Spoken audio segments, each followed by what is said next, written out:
What up? What up? What up? It's Reckley Podcast, man. My name is Randy Little, if you unfamiliar. This is episode 119. I haven't shut down the pod yet. If it's movies to talk about, it's podcasts to record, man. That's what it is. On this episode, small crew. I had hoped for bigger, but it's me and Rocket. And we discussed, I mentioned it. I was reminded by one of the guys that I mentioned last episode that we could possibly talk about Denzel movies, and that's what we did. Me and Rocket dropped our top 10 favorite Denzel Washington movies. Fun episode, interesting episode. But you want to know our list, man, you gotta stay tuned. Dropping on y'all right quick. Recent and upcoming theatrically released movies. Right after the last episode, The Nun 2 came out. My Big Fat Greek Wedding 3 came out. Neither of which are my flavor, so I didn't check those out. This current weekend, A Haunting in Venice, Kenneth Branagh's latest Agatha Christie adaptation. Upcoming this weekend, we got Expendables 4. I want to say something else was coming out, but I'm starting to remember movies that got delayed. It's like that Cohen, I don't know if it's Joel or Ethan, but that Cohen brother directed movie was supposed to come out.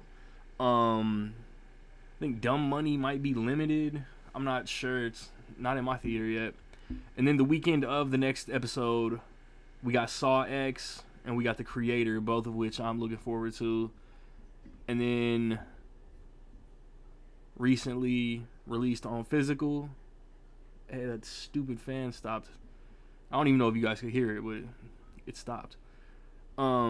Recently released on physical, currently finna come out on physical. Tuesday, the 5th of September, Spider-Man Across the Spider-Verse came out. Looks like a Matilda 4K Steelbook came out. Harley Quinn Season 3. The final season of Star Trek Picard. First 3 Expendables got Steelbooks, and Expendables 4 won't match. Master Gardener. I feel like something else came out that I just missed. This past Tuesday, Batman Mask of the Phantasm got a 4K. We finally got Air from Ben Affleck about Nike signing Michael Jordan on physical. Both Kick-Ass movies got Steelbooks. Poker Face Season 1 got a physical. Walking Dead Dead City, Joyride, all got Blu-rays. Looks like Saw, Leprechaun, and the Firefly trilogy got goofy re-releases with new art. This upcoming Tuesday, it appears that Cocaine Bear is finally getting a 4K. The Little Mermaid live action comes out. That's all I'm buying this Tuesday is that Little Mermaid. And then the Tuesday before the next episode, that Loki Steelbook comes out on Blu-ray and 4K. Elemental, La Bamba, Criterion, Fifth Element, Halloween H2O, School of Rock got Steelbooks. I Always Know What You Did Last Summer, getting a Blu-ray. Ruby Gillman, Teenage Kraken. I feel like my shopping list is a lot longer than that. Jack Ryan Season 3, Pennyworth Season 3.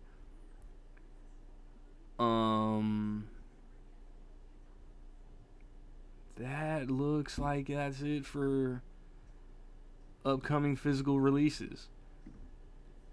Like I said, stay tuned. Myself, the Raccoon Man, we ranking our favorite Denzel. Rec League.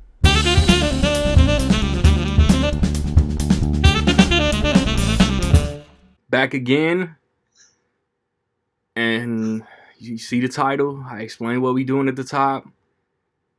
I expected 5 dudes. Y'all got two white boys talking about Denzel Washington. Rocket, what's happening? What's up? Oh, Good weekend. So So was the Giants not scoring a single point more painful, or watching Aaron Rodgers go down after one drive more painful? man, It's kind of the rough for Giants New look York football this is weekend. rough. Giants look terrible. At least the Jets won. I gotta That's a say that. fact.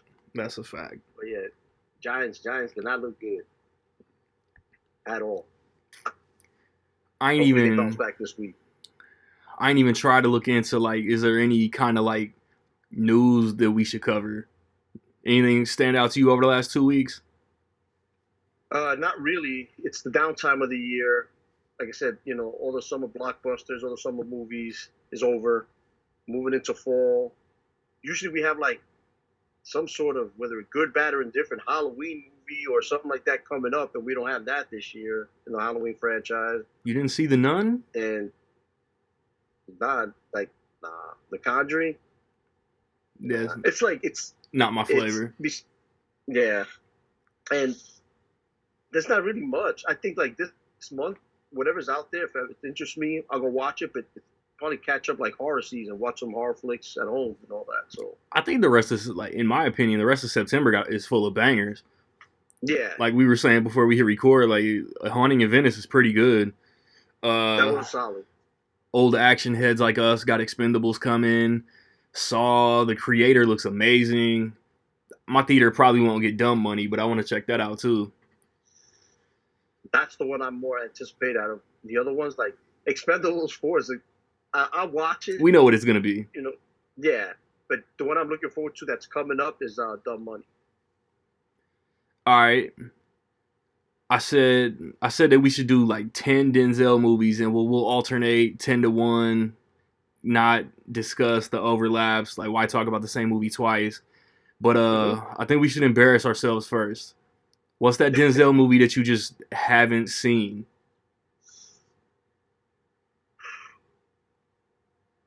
I think it's Devil with the Blue Dress. I haven't seen that either. That's the I bought the Criterion, but I haven't watched it. that's one that I haven't seen. Okay, mine's more embarrassing. What is it? I haven't seen Philadelphia. You know what? We're both in bad. You and me both. You haven't seen Philadelphia? I haven't seen it in a city. Like I've seen like a part here, a part there, but I actually haven't sat down and seen the movie. So I have not seen Philadelphia. I'm not alone. No, you're not alone. Let me see. Man, see, like my Denzel list got like 23 movies on it, so I can't like. I don't think I can ask you like, what's that Denzel movie that everybody loves that you just have ranked really low? Well, it's funny because this, like, going through this list, even his okay movies, he's pretty solid. Like, he is solid. He elevates the movie. Like, there's some movies that are like, okay, like, still haven't seen, which I got to do it. It's an injustice, but Tragedy of Macbeth. I got to see that. I haven't seen that either. I got to check that out. The Coen Brothers streaming shit I just haven't watched. I haven't seen Buster Scruggs either. No, I haven't seen that. I haven't seen the one he was in with Roman J. Israel Esquire. I haven't seen that one. That's not bad. I haven't seen that one, but like, he has so much, and it's like I said, when I made this list of my 10, there's some that might shock you that made the list that didn't, but it's like, damn, how do you, like, anybody's list, whatever movie you put on your Denzel list, it's, I can see it being on the list. Yeah. Whether it's a good one, bad one. I mean, this one that I didn't put on there was pretty solid. The Siege, that was a pretty solid one. I haven't seen The Siege. So see, this whole thing I think like came up because me and Mary were talking Denzel movies. He had Flight super low. I have Fences like bottom. I just don't like grumpy Denzel. Like, it's a good movie. Mm-hmm. But like his Flight and Fences are not even in my top 10, like on my list. And it's crazy. And Flight was amazing. Flight is on my list. And that was like one of them. It's like, and if I would have had Flight, like I said, when you see a movie, also it's experience, like what you experienced at that time and all that, and you have that memory of it. Like Flight would have been, it was between this one movie, which you're gonna laugh about, and Flight. That would have been Was it 10 or 9? It would have been, yeah, no, it would have been my number 10. It would Carbon have been my number Copy. 10. Like, Either Carbon but it was Copy or like, The Preacher's Wife. Don't cap. no, I never seen Carbon Copy. I haven't Never either. seen that. So just start us off. What's your number 10? Out of Time is my number 10. That's with I think I've taken shit before that. I've never watched Out of Time. You never seen Out of Time? Nah, I have it, but I just haven't watched it. It's kind of like a murder mystery type. Not even a murder mystery, but it's just like. Isn't he like a police chief that gets drunk and accused of some shit, and like Eva Mendes and or Sanaa Lathan are in it? Yes, they're both in it. I know the gist. I mean, he's a cop.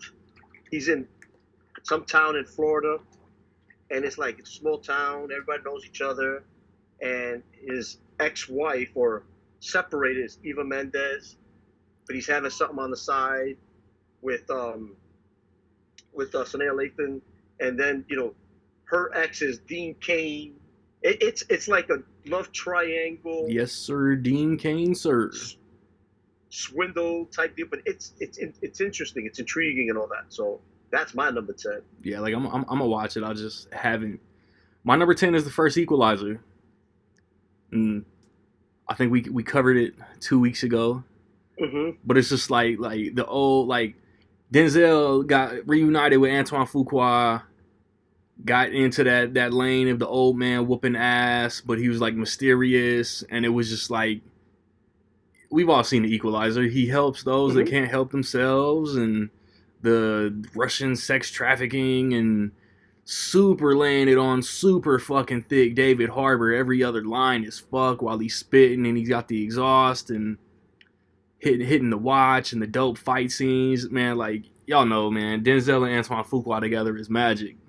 Like Nas and Hit And that's Boy. the thing, is like there's some directors and actors that when they work together, they just keep on doing that. Like it's it's like Leo and Scorsese, same thing. It's pretty much the way I see the Equalizer series. I compare it to the Taken series. The first Taken was pretty good. The first one. Yeah, it started the old man whooping ass trend. Yep. The Equalizer, though, after the first Taken, it went downhill. Poop sequels. It's the Equalizer series. They just do it better. Yeah. And like Liam Neeson, great actor. But that's the difference between a great actor and a legend. And Denzel's a legend. And the way he, portrays it, and he delivers the lines, like, it's eerie. And he's so calm about it. He's like, he looks at his way, you got 10 seconds. It's like you got 10 guys surrounding him, and he knows he's going to kill you. You just don't know it yet. But that's a good one. Number 9. My number 9, The Bone Collector. I feel like that's another one that just like we was talking about Philadelphia. Like I've only seen bits and pieces, like him laid out in the bed and like Angelina Jolie like doing her thing. I haven't seen it all the way through. Yeah, it's Queen Latifah's in there. She's like his home nurse. But The Bone Collector, eerie, it's good. That's intriguing. You definitely got to check that one out. I thought that was a and1 basketball player. My man, this might be blasphemy. I don't even want to say that I have this movie this low, but my number 9 is Malcolm X. Ooh, okay. I got that a little higher, but I get it. What, like his second or third time working with Spike? Yep. And it's just a fire biopic. And you learn like one of Denzel's greatest performances, period. One of Spike's best directing efforts, period. And just the come up of Malcolm Little and discovering Islam and his outlook on shit, trying to find peace in his way. And I mean, we know how it ended. Yep. And it's funny because like if you do side by side clips of certain scenes of the movie and like true actual footage of Malcolm X, man, it's like Denzel killed it. Yeah. that's the thing is that movie. Like I said, it's a little higher up on my list, but overall, his portrayal of Malcolm X on point, on point. Um, Hell yeah.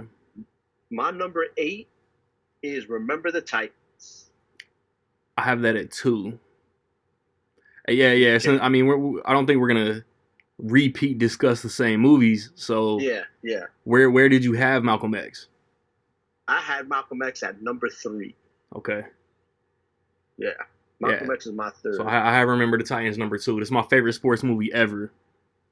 Bro, it's one of my colleagues, the guy I work with. That's his like all-time favorite sports movie of anything. Yep. And it's funny because we watch it in class with the kids at least once a year. And that movie's dope. Football season, man. You gotta watch that shit every week during football season. Yep, that movie's dope. Yeah. What's your 8? My 8 is Antoine Fisher. Ooh, that's a good one. Directorial debut. Derek Luke acting debut. Yep. And just he's like he's the mentor. He's man, like it's kind of like the duality of like he was the mentor in front of and behind the camera. Mm-hmm. And Antoine Fisher is a knucklehead. He trying to get him on the straight and narrow. Military. It was like I saw it for the first time before A Journal for Jordan came out. I hadn't before A Journal for Jordan came out. I hadn't seen Antoine Fisher. I hadn't seen The Great Debaters. I had seen Fences, but I rewatched it. Mm-hmm. So he's directed 4 movies. And I think this one is my favorite that he's directed, and my eighth favorite performance of his. Antoine Fisher's a good one. Like that's what I'm saying. Like the list. I mean, if you look at his filmography, whatever you pick, you can't go wrong. Really, I mean, it's just insane. It's insane. My 7th one is Crimson Tide. Ooh, see, like my history with Crimson Tide is like I've seen it once, but it was like the middle of the night because I was working mids at the time. So like I think I was kind of like zoning in and out. So I have it ranked really low, but in November I'm gonna do like a whole like Tony Scott thing because aside from like the Marvels and Hunger Games, like nothing else is really coming out. So I got like free time to rewatch a bunch of stuff. So I'm gonna hit Crimson Tide again. Bro, it's funny you say that because I had a roommate years ago. He loved that movie, and I caught it like you here and there parts. So one day I was like, you know what? Let me sit down and watch it. Bro, that movie is fantastic. You got Denzel, Viggo Mortensen, Gene Hackman. I mean, that him and Gene Hackman going at it, crazy. Yeah, crazy. Gene Hackman would get it in with Tony Scott again. I mean it's that, and then it gets intense too. Like you see where both sides are coming from. Yeah. You got Gene Hackman on one side, Denzel on the other.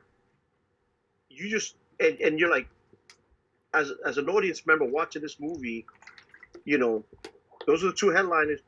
You could side with Gene Hackman if you want, because you see where he's coming from. But then sometimes you're like, no, you're wrong. But then you can side on Denzel's side if you want, and you're like, but also, no, you're wrong. Like it's just the way they play it off is fantastic. That's a fact. 7. My number 7 is He Got Game. Bro, that was one of my ones that did not make the list, but it hurt, like right? I said, yeah. It's just if you love basketball, you kind of gotta love He Got Game. Jesus Shuttlesworth. Yep. Like it's so good. Like that's like what we still call Ray Allen. Yep. And the funny thing about that movie, that was like I lived about 1.5 miles away from there. Like all my friends went in that, like that's Coney Island right there. All my friends went to Lincoln High School. A lot of my friends went to Lincoln High School. That's so dope. So basically when I was like, oh yeah, they shut down Coney Island, and when they were filming it, and it's the crowds that people would come out here, like, and from what I heard, like Denzel would, chop it up with the crowds and people watching the filming. It's crazy to see that, that was in my hometown, Brooklyn. it was basically a mile and a half where I was living. Lincoln, that high school was my rival high school. That's how crazy it is.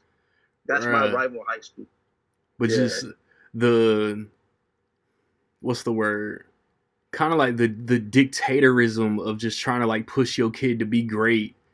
But it was just like, it was he made it so like, was it the wrong way to go at it? Like he like lost a relationship with his kid because I mean, it's like 25 years old. Like he accidentally killed his wife and Jesus' mom and shit. Yeah. And then you kind of got like the back door with the warden on the sly, like, hey, get your kid to commit to this college or da da da da da. But if you think about it, playing sports, me the way I did, playing in high school, college, and all that. It's like, it's not like the movie The Program, not like that, but it's very similar. Like where you have this once in a lifetime generational player, especially in this movie basketball, and he's being like nobody's asking him what do you want to do. Even Rosario Dawson. Yeah, his girlfriend. Right. His girlfriend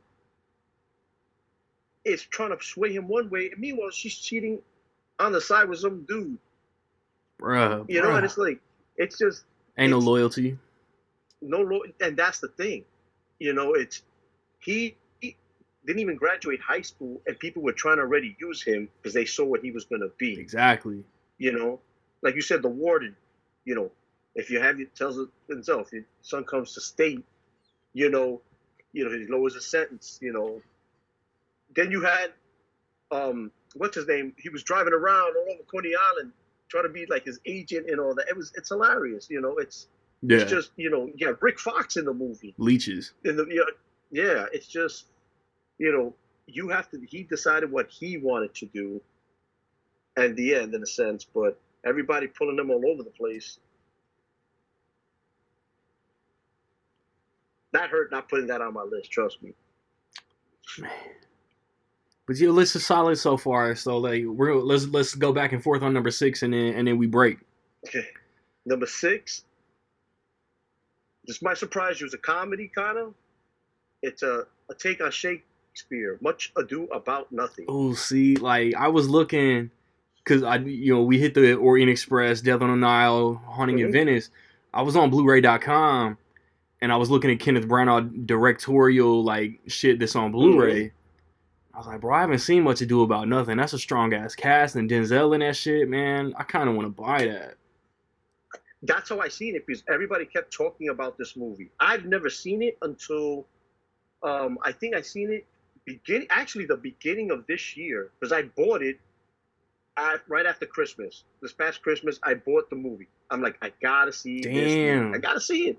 So within the last 9 months, you watched it for the first time, and it's one of your top 10 favorite Denzel movies? Yeah, I'm buying that shit. Yeah, to me, it's funny. You have Keanu Reeves, who's Denzel's brother. It's hilarious. Keanu Reeves is in it. I'm sold. Emma Thompson, Kenneth Branagh. I'm sold. It's fantastic. It's the cast is awesome, and it's a spin. It's a spin on one of the Shakespeare plays.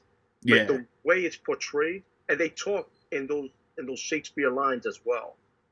So it's dope. It's dope. To hear Denzel, Michael Keaton, and Keanu Reeves talk in Shakespeare dialect within like 10 minutes after we wrap, I'm buying that shit. Yeah, Michael Keaton, he's the constable too. That's the best part. Bet. It's dope. It's dope. So he just did Batman Returns. Was like, fuck it, I'm gonna go do some Shakespeare. That's what I love about it too. It wasn't like, just normal talk. It was they used Shakespeare dialect in this movie as well. Bet. My number 6 is one of the greatest heist movies of all time. My favorite Spike Lee movie ever. Inside Man. I just like let it pause for like a split second to see if y'all could guess.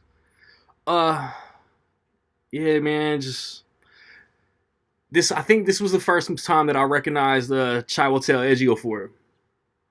Because he played like his partner, right? And it's like Denzel was like trying to investigate, but doing this thing on the side. Like Clive Owen was trying to like, I'm robbing the bank, but I'm not a bad guy, and like trying to like break down. But then the hostages was in there, and then it's kind of like you had Jodie Foster trying to politic with like Christopher Yep. Plummer, and man, Inside Man is so damn good, and it's like mind blowing at the end and everything. Yeah, my favorite scene in Inside Man is like early in the movie when Clive Owen, when they come in, and he's like, "Give me your phones, all that," and the guy keeps the phone, and he's like, "Okay," and he goes into the room, and you see him pacing back and forth, like he's thinking about, and he comes out and beats the shit out of the guy. I mean, that's like one of my favorite scenes You in the got movie. to. It's hilarious. You got to. So yeah, we break and then we do number 5. All right, it show you up for number 5. Yes. And number 5 is gonna be American Gangster. That's my number 4. That's my number 5 right there. So, I mean, first off, the cast. That's all I gotta say. The cast Might be the best cast Denzel ever been a part of. That's, I mean, and his man. That's one thing about Denzel. He could play a good guy. He could play an asshole. He could play a bad guy. I mean, he could do whatever. He plays a gangster, and he's smooth. This is the epitome of when 50 Cent said, I watch gangster flicks and I root for the bad guy. Turn it off before it ends because the bad guy died. And by die, in this case, he meant snitch. I mean, you know, yeah, Russell Crowe's in it. You know, Josh Brolin's in it. It's just like... Josh Brolin was a prick. That's what oh, man. Josh Brolin, bro, between Planet Terror, No Country for Old Men, and this, bro, he had himself for 2007. But I mean, this is where, I mean, we already know this about Denzel. But like, these are the roles where I think he shines in. Yeah. When he's bad. Like, everybody likes happy Denzel, good Denzel. Hey, Denzel's always the good guy. Look at the Equalizer movies. I love him in them. And he's a badass in that. But in American Gangster, he is a badass of all badasses. Like, he is, like, nobody messes with him. No, this is, I feel like, when an actor is good at everything, and he shines in everything, like in this role, I mean, there's a movie coming up on my list that's higher up, that he's also kind of bad. Kind of. Like, that's my number 1, too. We'll talk about it when we get there. Well, it's not my number 1. That's the crazy Word. part. Yeah. So, okay. But he just seems like he shines in every role he does. But when he plays those type of roles, it's like he doesn't even shine. It's like there's no word for it. Like, he's just beyond that. Yeah. Yeah. It's like, bro, he set up like he was like Blue Magic. It's a brand name. It's like Coke, like Pepsi. That's a brand name. Mm-hmm. Like, he set up his whole like empire, moving drugs. His family, like the way that they was laundering all of that, had everything set up. And then just on the slide, just like real like creeping, like Russell Crowe had RZA, had Norman Reedus. I think oh man, what's dude's name? I'm trying to think now. Oh man, I'm blanking. I'm trying to think of it, but I'm going through. I'm playing everybody in the cast. I'm going through like Denzel's cast first.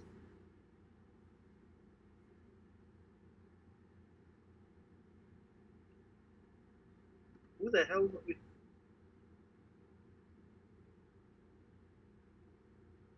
John Hawkes. I'm blanking right now. John Hawkes. Okay. He had John Hawkes as part of the team, and they getting all the clues, getting all the facts, and it was just like, it was dope how the cop, how the Russell Crowe character like brought it all down. Mm-hmm. And remember, Chiwetel Ejiofor is this guy too. Again, working together again. In there, I mean, Idris Elba got his 15%. Yep. I mean, it's funny because you have That stupid ass hat blew up his whole spot. and that's the thing is it's like if you want to see an acting clinic, this is the movie to see. John Ortiz is in this movie as well. You know what I mean? Cuba Gooding Jr. I feel like movie snobs be try to hold this movie like against Ridley Scott and against Denzel. Like it ain't that. Like, man, this movie is brilliant. Mm-hmm. You got one of my favorite underrated actors, Joe Martin, in it. Yeah, he's dope. You know what I mean? It's like, and then you got some old school cast like Armand Assante in Armand it. Assante. It's just like, I mean, at that time it was like that cast from up and coming to past legends to like it was everything. I mean, and it's a phenomenal movie. And Denzel is one of those dudes. Like, I don't know how many actors overall have done the double play, but he worked with Ridley Scott and he worked with Tony Scott. Dang, yeah. He worked with Tony Scott. I want to say 2 or 3 times. I think so. One of my movies I ain't about to bring up yet because I'm not ready, but then Deja Vu, Taking of Pelham 1, 2, 3, Unstoppable.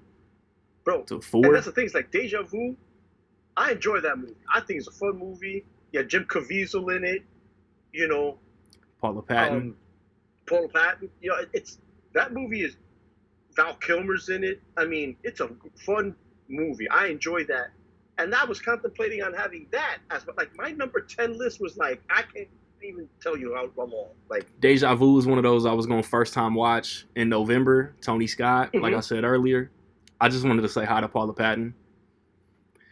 But my number 5 is a movie that we talked about off wax. My number 5 is Flight.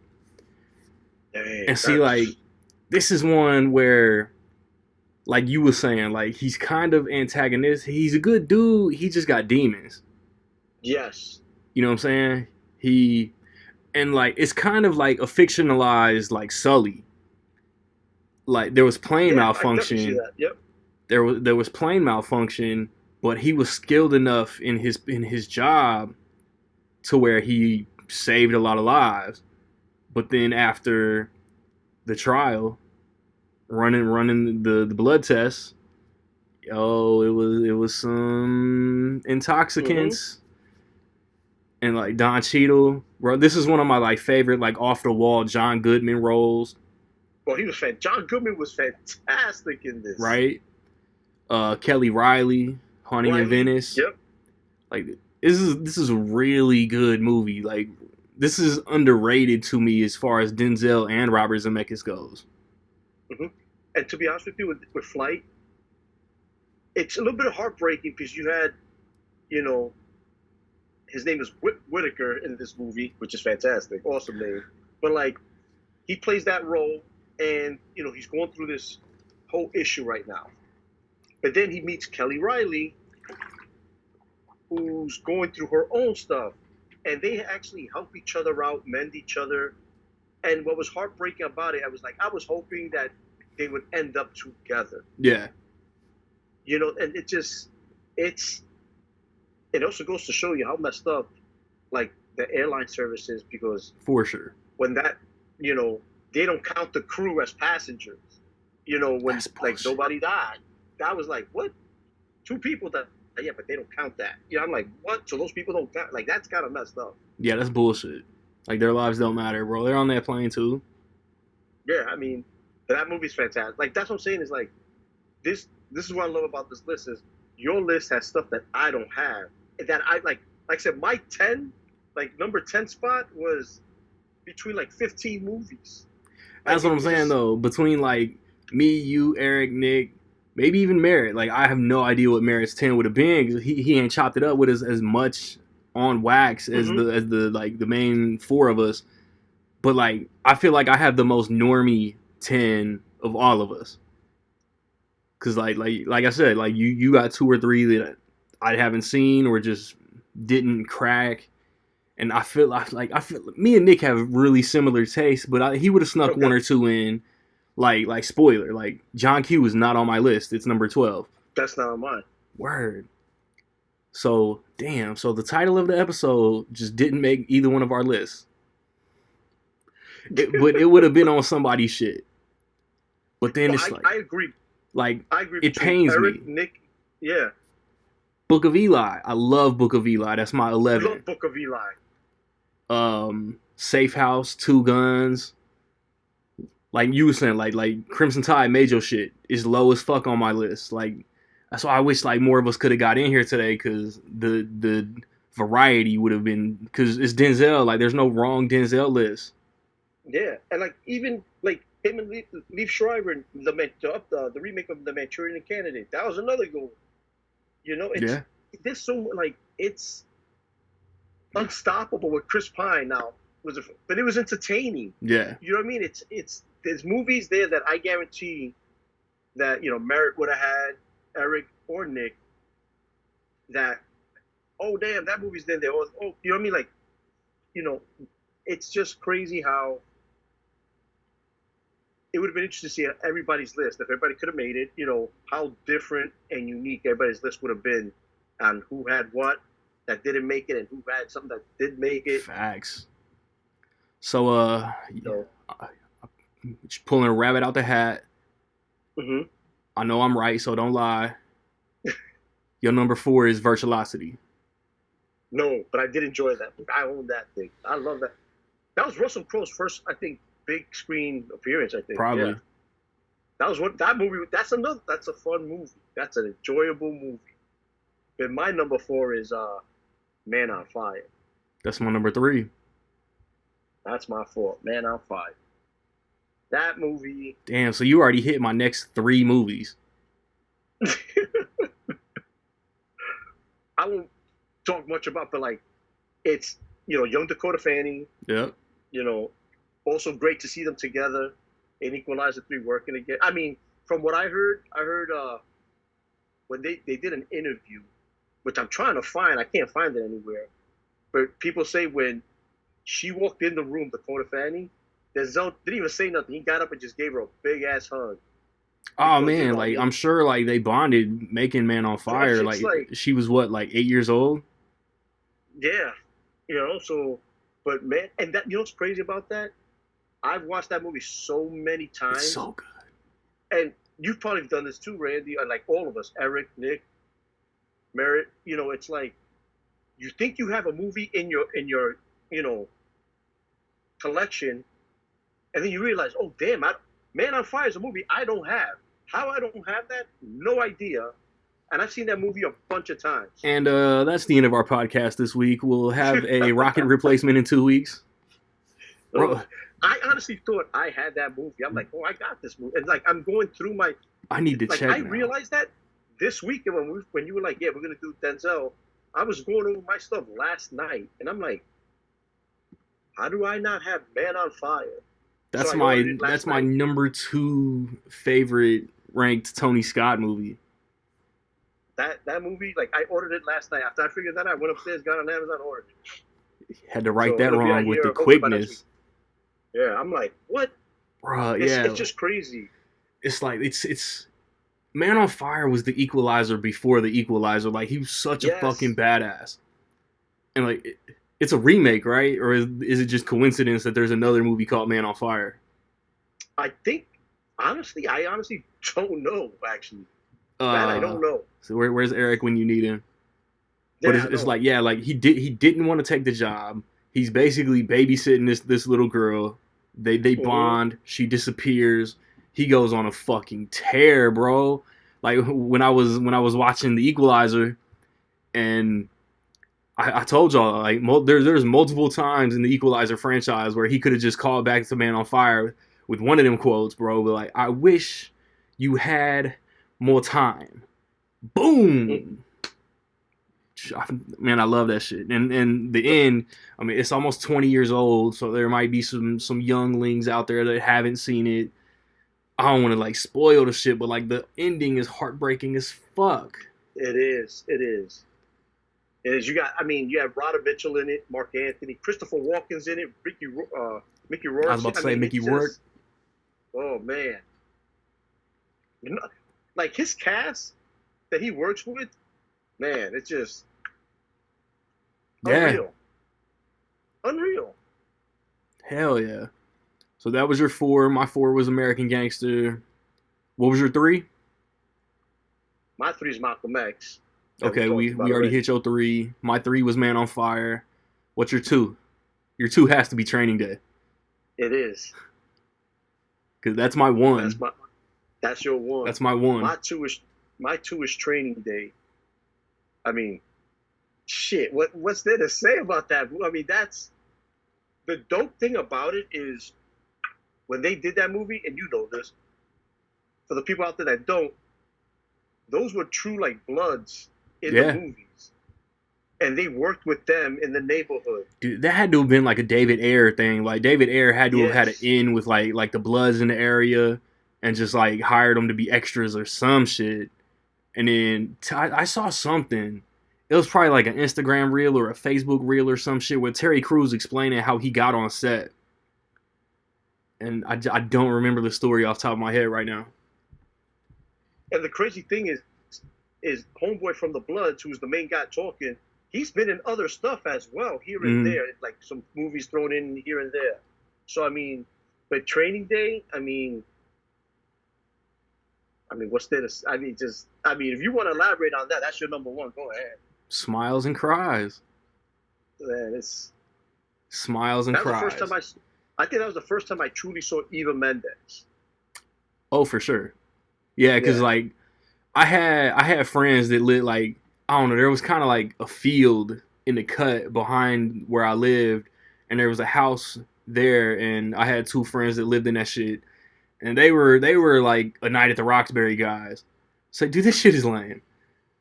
I'm like 14 and just couldn't get into a Night at the Roxbury, and I know she was in that, so but I saw it later. Okay. So yeah, like Eva Mendes got put onto me by Training Day. Yep. And Same. it's just the back and forth. Like it's the yin and the yang, no pun, but it's the black and the white. It's the young guy making detective trying to follow the law, enforce the law, serve and protect. And you got the crooked Alonzo, making his own rules, doing his own thing, not wanting to save the girl that's about to get fucking raped in the alley. But like that's the genius of the writing. Ethan Hawke saving the girl in the alley is what saved his ass literally at the end of the movie. That's the crazy part. Bruh. It's like it's you have Ethan Hawke who just what did he do? Like moved into the area. This is his partner. The best line from Denzel is like, he goes, "Do I meet you at the office?" He goes, "This is my office." You know what I mean? Like, yeah. It's in the car. It's cars is on. You don't even check in. But the wild thing about that movie is it's like you said, it's truly good against evil. Yeah. And you see what the bad does, and you have Ethan Hawke who's trying to play it by the book the right way, and like you said, saving that girl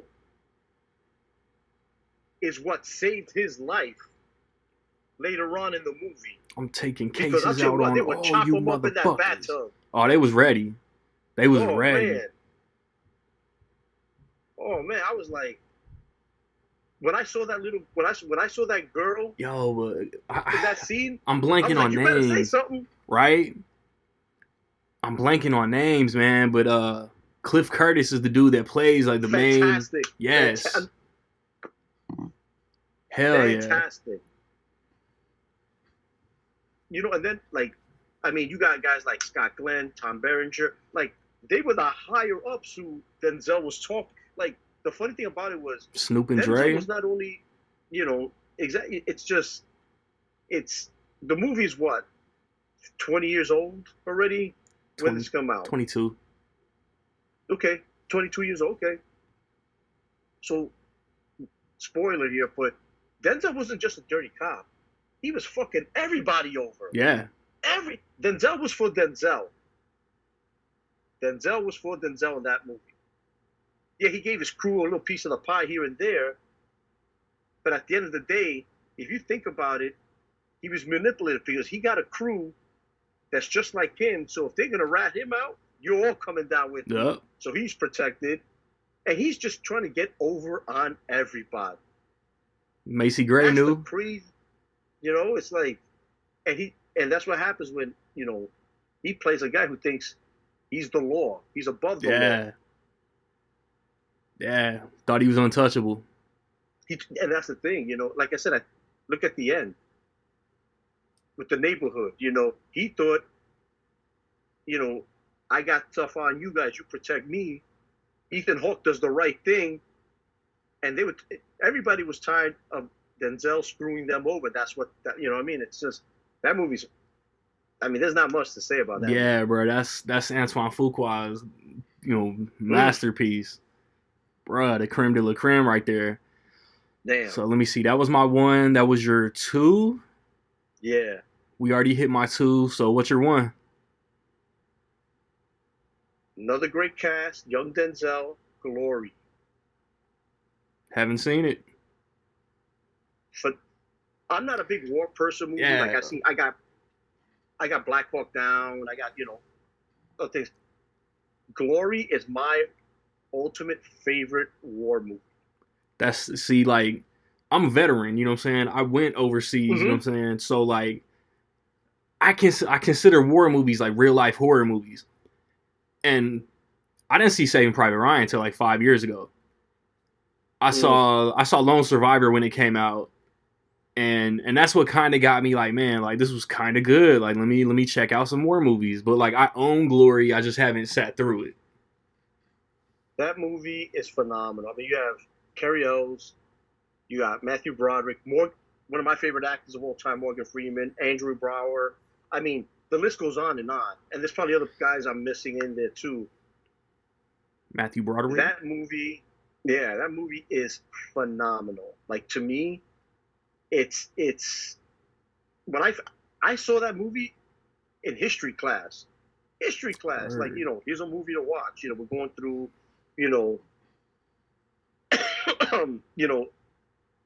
this war. Like, they were the first black African American regiment. That's how, but some guys there was slavery going on back then. And in order to get out of slavery at that time, it was either you were a slave or you enlisted. Yeah. Now here's your chance. Here's your chance to fight for your freedom. And, it's heartbreaking at the same time. For sure, yeah. Yeah, like everybody's seen the scene of Denzel getting whipped and that single tear. Mm-hmm. It's heartbreaking. And at the end of the day, it's like, you see how Matthew Broderick, he grows up with Andrew Brower is like the butler, or he's part of the staff in his family. Yeah. And Carrie Ells, is like his best friend. So him and Matthew Broderick have a good thing. But there are scenes that even Andrew Brower, like, this is his guy. Like, they grew up together, and yet he was part of the staff. They were still friends, but you're a military man. My dad was in the military. You follow orders. Friend or no friend, friends are outside. When we're in the uniform, you follow orders. And there was some stuff like, damn, that's cold. Yeah. And it's like, so soldiers are robots. We do what we're told. That's it's just, that's some of the stuff that was heartbreaking. Is like, you grew up with this guy. Yes, he was helped. The staff helped. But you guys knew each other through, your childhood and all that. And then there's a scene where, like, nope, punish him, or do this, or do that, or you got to do this, sucks. or he's not fun. It's just, but the movie's fantastic. Yeah. Fantastic. And it's like I said, I've seen, Saving Private Ryan. I got Black Hawk Down, like Lone Survivor. I've got some more movies that I'm getting into now, but Glory, that's my top one right there. Can't believe you never said The Hurricane. The Hurricane is Ricochet is one of my favorite movies as well. I mean, when you have a name like Nick Stiles, come on, the name says it all. Hell yeah. But like the Hurricane is one that, like, I saw probably like when I was like 14, 15. Like I know it's good. I just haven't revisited it as an adult. And like boxing movies are my favorite sports genre, subgenre. But like I said earlier, like Remember the Titans is my favorite sports movie, period. But yeah, like he got a few on here that I'm gonna watch before the end of the year. Like another one that I haven't seen is More Better Blues. Didn't see that. I didn't I see that saw one either. after Kino came out, before like in between the time Kino Labor came out with all those Spike Lee movies and The Five Bloods came out, I did a whole like Spike binge. So like, I saw Mo Better Blues. I saw. Okay. That's when I watched Malcolm X. That's when I watched Crooklyn. That's when I watched. Okay. What's the other one? Clockers. Bats. I want Spike's another guy. I want Spike and Denzel to team up at least one more time. They have to. They have to. Because it's like we got Leo and Scorsese one more time next month, and De Niro. Mm-hmm. So it's like we need Spike and we need Denzel one more time. Yo, hit us with your list. Drop a comment wherever you listening to the show, social media, YouTube. If you listening, hit us with a comment. Let us know your 10 favorite Spike Lee movies. Let us know what movies you can't believe we didn't include. Because like I said, like Book of Eli, John Q, Two Guns, those was like my next 3. Yeah, there's so many. There's so many. It's like. Well, you said you had 2 or 3 to miss the cut, right? Yeah, like I said, he got game, Mr. Cut. It's what was it? The Siege? That's another good one. Fallen. We haven't even talked about Fallen yet. Man, you know me in Possession. I kind of stay away from Fallen. True. But that's another one with John Goodman.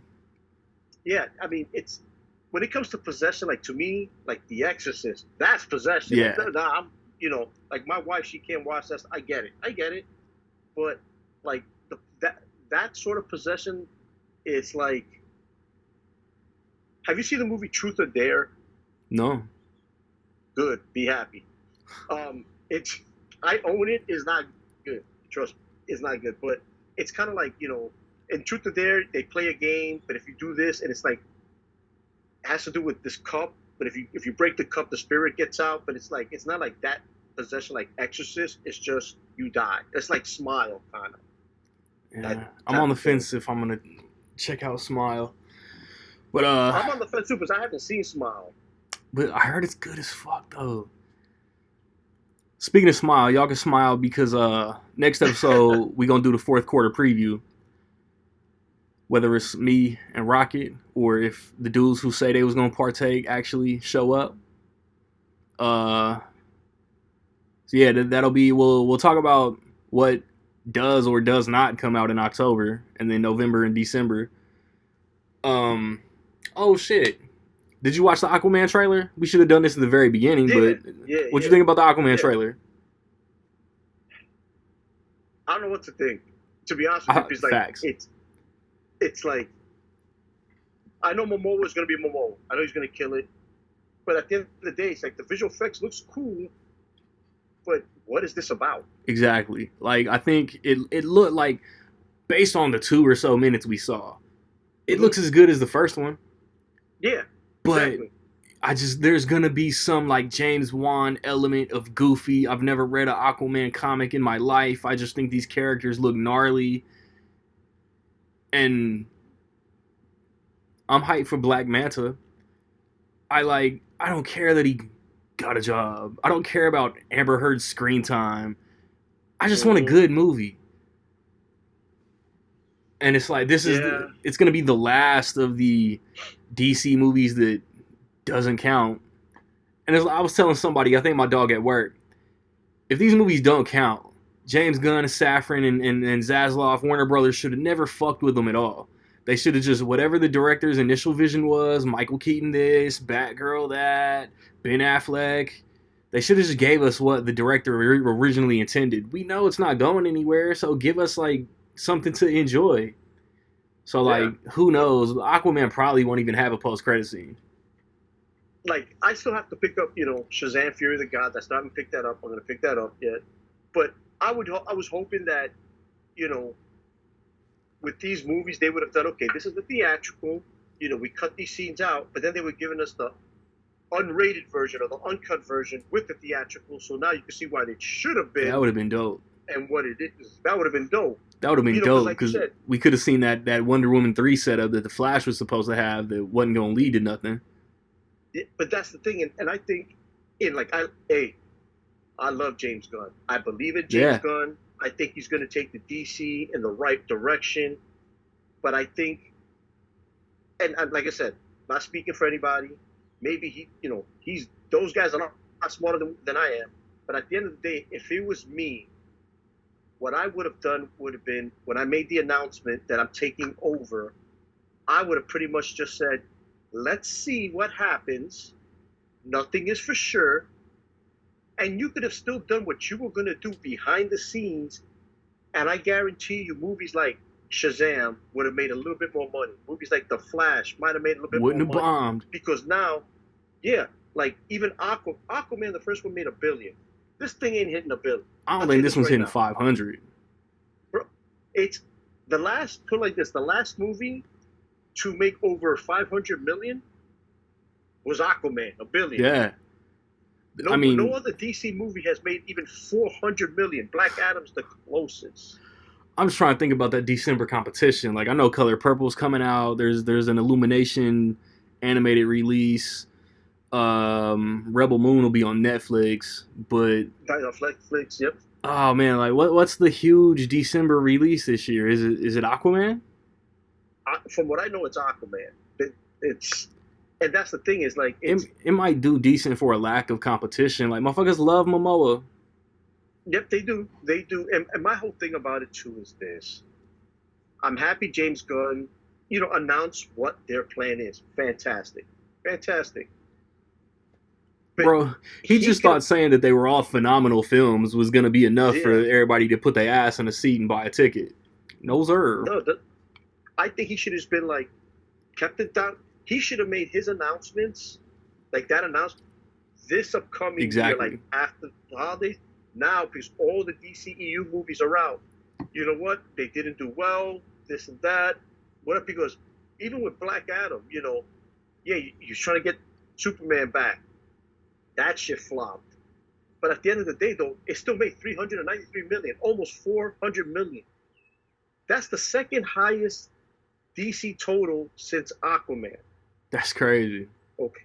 Okay? And I think if James Gunn would have just kept reserved, do what you're going to do. You and Safran do what you were going to do to begin with. But just be like, you know what? We're going to let these movies play out. We don't know what we're going to do yet. We're just going to let them play out.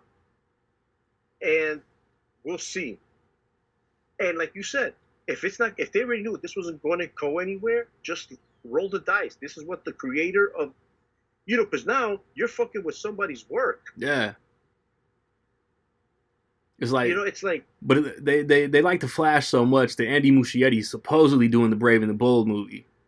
Yeah, supposedly. I don't know how I feel about that. Me neither. I love his It movies. My whole thing is this: like, I wish we could have gotten that Ben Affleck Batman movie. That would have been dope. That's Warner Brothers' biggest missed opportunity of the past 10 years. And you know what? They have these Elseworld movies. Why are they Elseworld movies? Well, the Joker made $1 billion, got Joaquin Phoenix, and the Batman with Pattinson made almost $800 million.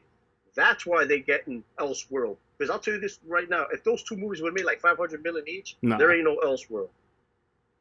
Nope. But by these movies having a chance to make, I'm not saying they were going to all make $1 billion, but to make 500, 600, 700 million, like a good movie is a good movie, but a lot of normies, like you say, that are into these things. Well, this my favorite character could be Shazam. Well, I know it ain't going nowhere. Why the hell? I'm just going to wait till it comes out on TV. It's like, I think these movies weren't going to be billion-dollar movies, but they would have made a little bit more money than what they did. And knowing that this is not going anywhere. I think, like, all three of these movies, Shazam, Fury of the Gods, Flash, Blue Beetle, were kind of bright, kind of like, I don't know, more Marvel in tone. They all bombed. Like you just said, you just dropped the numbers for the two darker, more serious movies. Bro, like, let DC be DC. Let it be dark. Let it be serious. Let it be the anti-MCU. Warner Brothers have more fucking money than they know what to do with. Yeah. Yeah, I mean, because if you think about it, Joker, that's real life. Mental illness is a real thing. Yeah. Okay? And now the way society is today, not that, I know it's a movie based off a comic book character, but who's not saying somebody loses his snaps and actually does that? Or vice versa with Batman. Yes, Batman is a fictional character, we get that. But if there was a real Batman in today's world, that's him. That's who that Batman is. Because he's gritty, he's raw, and that's how it would be. He's vengeance. And I think, exactly, that's how it would Happy be. Happy Batman Day, by the way. Oh, I know, I can't. There's going to be Batman stuff all over the place now. It's like right now, I know over here they're showing the Adam West stuff, the TV series for a little bit. Oh, that's dope. So, but I'm saying, like, those two movies made combined about 1.8 million. Yeah. Ooh. 2 movies. The other,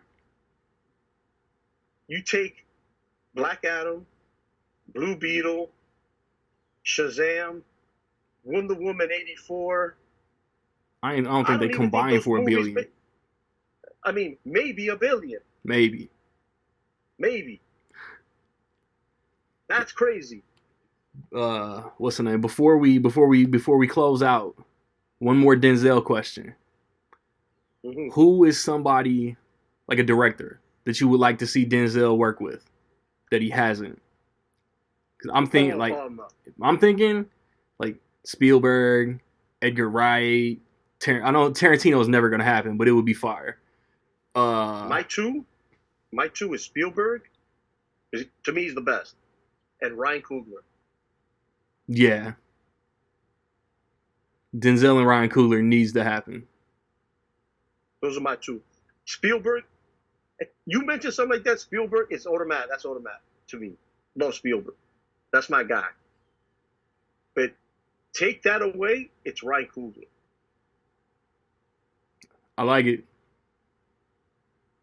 I don't know why. Like I think like Edgar Wright's tone, to see if Denzel could like fuse himself into something like that. It might not work, but it would be fun to watch. Yeah, that's the thing. But I think it could work. I think Denzel will make anything work, bro. Yeah. Like that.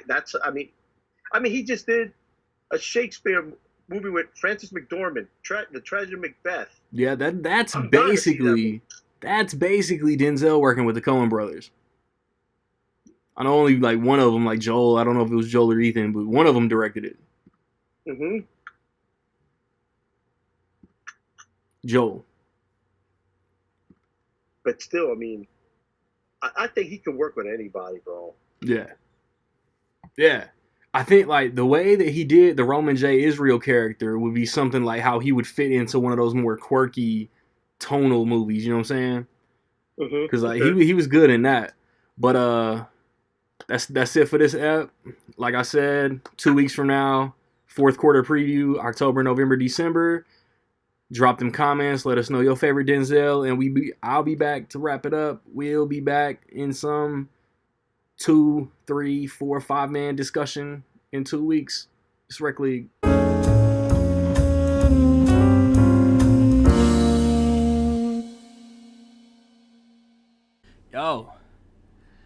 Yo, maybe if you fortunate, I'll break down the metamorphosis. Learn what the words is in these verses before the chorus hit. I get the green like a tortoise quick. Yo, ghostwriter, see that your words imported, bitch. Flame spitting, I could let you burn a bit. A nerd with it, a nerd with wit. Hit you with these verbs and shit. Indianapolis, hopefully you've heard of it. Don't get it twisted, I could leave you in a tourniquet. Fucking with me from your mama basement, hating on a rhyme is like these idiot coaches who think they want it with prime. Get stampeded by these buffaloes at the drop of a dime. Bam Bam Bigelow, fire off the top every motherfucking time. Say that you ballin' but you acting. You Larry Hughes or you Terry Crews. You finna hold that L even if you barely lose. You punk ass dudes is very rude. Scared to take a chance. I shoot my shot. I'm making mercenary moves. And chill until the next episode.